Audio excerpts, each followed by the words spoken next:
ಇನ್ನು ಪ್ರಜ್ವಲ್ ರೇವಣ್ಣ ವಿರುದ್ಧ ಅತ್ಯಾಚಾರ ಆರೋಪ ಕೇಸ್ ಏನಿದೆ, ಪ್ರಜ್ವಲ್ ದೇಶಕ್ಕೆ ಬರ್ತಾ ಇದ್ದಂತೆ ಈ ಪ್ರಕರಣದಲ್ಲಿ ಅರೆಸ್ಟ್ ಮಾಡೋದಕ್ಕೆ ಸಿದ್ಧತೆ ನಡೆದಿದೆ.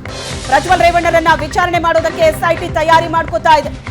ಪ್ರಜ್ವಲ್ ರೇವಣ್ಣ ವಿರುದ್ಧ ಅತ್ಯಾಚಾರ ಆರೋಪ ಪ್ರಕರಣ ದಾಖಲಾಗಿದ್ದು, ಪ್ರಜ್ವಲ್ ದೇಶಕ್ಕೆ ವಾಪಸ್ ಆಗ್ತಾ ಇದ್ದಂತೆ ಅವರನ್ನ ವಶಕ್ಕೆ ಪಡೆಯೋದಕ್ಕೆ ಎಸ್ಐಟಿ ಸಿದ್ಧತೆ ಮಾಡ್ತಾ ಇದೆ. 2 ಆಯಾಮಗಳಲ್ಲಿ ಪ್ರಜ್ವಲ್ ವಿಚಾರಣೆಗೆ ಪ್ಲಾನ್ ಆಗಿದೆ. ತನಿಖೆ ವೇಳೆ ಪ್ರಜ್ವಲ್ 2 ರೀತಿ ಪ್ರತಿಕ್ರಿಯೆ ನೀಡುವಂತ ಸಾಧ್ಯತೆ ಇದ್ದು, ಅದಕ್ಕೋಸ್ಕರ ಎಸ್ಐಟಿ ಅಧಿಕಾರಿಗಳು ತಯಾರಿ ಮಾಡ್ಕೋತಾ ಇದ್ದಾರೆ. ಒಂದು ತಪ್ಪನ್ನ ಒಪ್ಕೊಳ್ಳೋದು, ಇನ್ನೊಂದು ಆರೋಪವನ್ನ ತಳ್ಳಿ ಹಾಕಬಹುದು.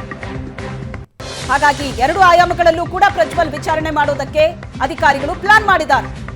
ಪ್ರಜ್ವಲ್ ರೇವಣ್ಣ ತನಿಖೆ ವೇಳೆ ತಪ್ಪೊಪ್ಕೊಂಡ್ರೆ ಮುಂದೆ ಏನಾಗುತ್ತೆ?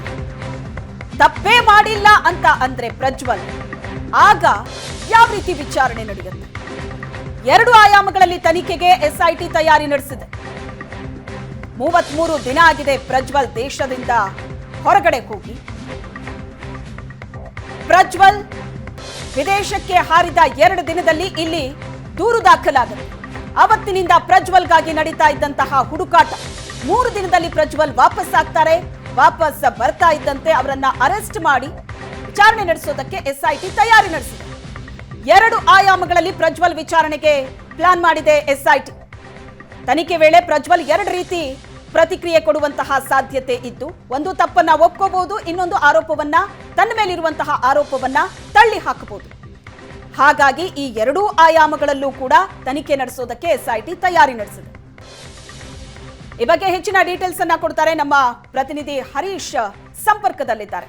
ಹರೀಶ್, ಈಗ ಪ್ರಜ್ವಲ್ ರೇವಣ್ಣ ಇನ್ನೇನು 3 ದಿನ ವಾಪಸ್ ಆಗ್ತಾರೆ. ವಾಪಸ್ ಬಂದ ನಂತರ ಅವರನ್ನ ವಶಕ್ಕೆ ಪಡ್ಕೊಳ್ಳೋದಕ್ಕೆ ಒಂದ್ ಕಡೆ ತಯಾರಿ ನಡೀತಾ ಇದ್ರೆ, ಬಹಳ ಪ್ರಮುಖವಾಗಿ ಅವರ ವಿಚಾರಣೆ ಸಂದರ್ಭದಲ್ಲೂ ಕೂಡ 2 ರೀತಿಯಾದಂತಹ ಪ್ರತಿಕ್ರಿಯೆ ಪ್ರಜ್ವಲ್ ಕೊಡಬಹುದು ಅಂತ ಮೊದಲೇ ತಯಾರಿ ನಡೆಸಿಕೊಂಡಿದೆ ಎಸ್ಐಟಿ. ಸೊ ವಿಚಾರಣೆಗಾಗಿ ಯಾವ ರೀತಿಯಾದಂತಹ ಸಿದ್ಧತೆಗಳಾಗ್ತಾ ಇದೆ, ಏನೆಲ್ಲ ಮಾಹಿತಿ ಸಿಗ್ತಿದೆ? ಖಂಡಿತವಾಗಿ ಶ್ವೇತಾ, ಈಗಾಗಲೇ 2 ಆಯಾಮಗಳಲ್ಲಿ ಎಸ್ಐಟಿ ಅಧಿಕಾರಿಗಳು ತನಿಖೆಗೆ ಈಗಾಗಲೇ ಸಿದ್ಧತೆಯನ್ನ ಮಾಡ್ಕೊಂಡಿರುವಂತದ್ದು. ಒಂದು ಪ್ರಮುಖವಾಗಿ ಏನಂತಂದ್ರೆ, ಈ ಒಂದು ಪ್ರಕರಣದಲ್ಲಿ ಹಾಕ್ಬೋದು ಅಥವಾ ಅವರು ಆರೋಪವನ್ನ ಒಪ್ಪಿಕೊಳ್ಳಬಹುದು. ಈ 2 ರೀತಿಯಲ್ಲಿ ಏನು ಒಂದು ತಯಾರಿ ಮಾಡ್ಕೊಂಡಿದ್ದಾರೆ. ಇದಕ್ಕೆ ಬೇಕಾದಂತಹ ಎಲ್ಲ ಸಿದ್ಧತೆಗಳನ್ನ ಮಾಡ್ಕೊಂಡಿರುವಂತದ್ದು. ಒಂದು ವೇಳೆ ಏನಾದ್ರೂ ಪ್ರಜ್ವಲ್ ರೇವಣ್ಣ ತನ್ನ ಏನು ಈ ಎಲ್ಲಾ ಆರೋಪಗಳನ್ನ ತಳ್ಳಿ ಹಾಕಿದ್ರೆ, ಈಗಾಗಲೇ ಏನೊಂದಷ್ಟು ಎವಿಡೆನ್ಸ್ಗಳ ಮುಖಾಂತರ ಏನ್ ಚಾರ್ಜ್ ಶೀಟ್ ಸಲ್ಲಿಸೋದಕ್ಕೆ ಎಸ್ಐಟಿ ಅಧಿಕಾರಿಗಳು ಸಿದ್ಧತೆಯನ್ನ ಮಾಡ್ಕೊಂಡಿರುವಂತದ್ದು.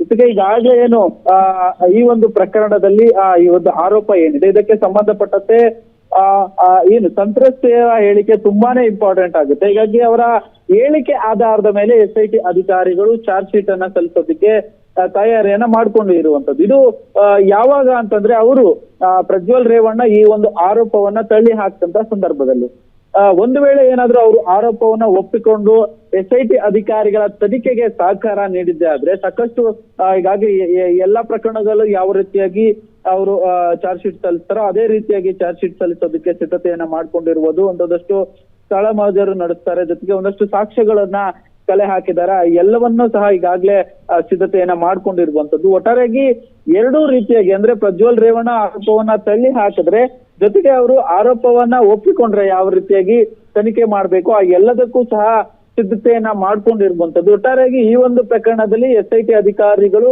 ಚಾರ್ಜ್ ಶೀಟ್ ಸಲ್ಲಿಸೋದಕ್ಕೆ ಎಲ್ಲ ಸಿದ್ಧತೆಗಳನ್ನ ಮಾಡ್ಕೊಂಡಿರುವಂತದ್ದು. Shweta, okay, thank you Harish ನಿಮ್ಮೆಲ್ಲ ಡೀಟೇಲ್ಸ್ಗೆ.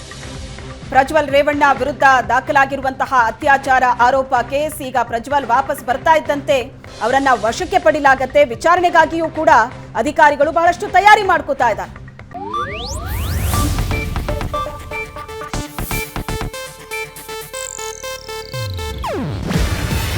ಇದು ಏಷ್ಯಾನೆಟ್ ನ್ಯೂಸ್ ನೆಟ್ವರ್ಕ್ ಪ್ರಸ್ತುತಿ. ನೀವು ನೋಡ್ತಿದ್ದೀರಾ ಏಷ್ಯಾನೆಟ್ ಸುವರ್ಣ ನ್ಯೂಸ್.